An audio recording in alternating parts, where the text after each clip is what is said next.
I got 4 questions for you that we'll just take a little bit of your time on that. But if you look at that card, the first question, you're probably already thinking it, you know, because Nevada, it's funny when I show that card, around the nation, everybody goes, look at Nevada. Look at Nevada.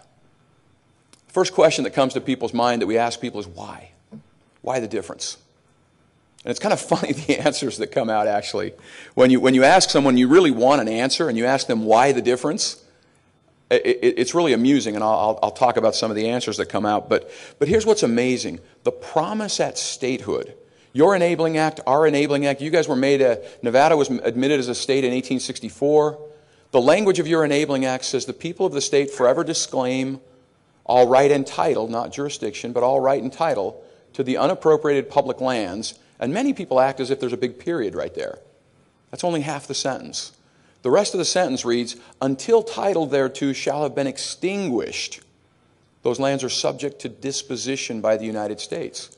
And if you look at that same language, that's the same language in the Enabling Act of North Dakota and South Dakota and Oklahoma and Nebraska and Louisiana and Mississippi. And the Supreme Court has said other states that have very similar language in their Enabling Acts, it's different, but it's related. The Supreme Court has said repeatedly, it means the same thing. So the promises on both sides of that map are the same. Why the difference? Why the difference? There came a time when the western states got completely fed up with that. You know this history well, I think. They got fed up with that and said, you got to keep your promise.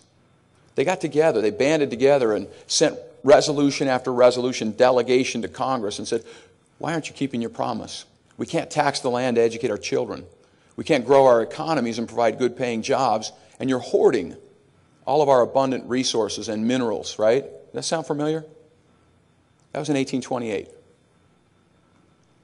In 1828, the western states, by their own description, they called themselves the western states, were Indiana and Illinois, Missouri, Louisiana, Arkansas, Mississippi, Alabama, Florida. Florida said, we're worse off than all the western states. Illinois, the federal government had controlled 90%, like Nevada, 90% of their land for decades. Missouri, they had controlled 90% of their land for decades. But they got together and said, you have to keep your promise. You know, that was back when men were men and states were states. And they said, you will keep your promise and all that implies.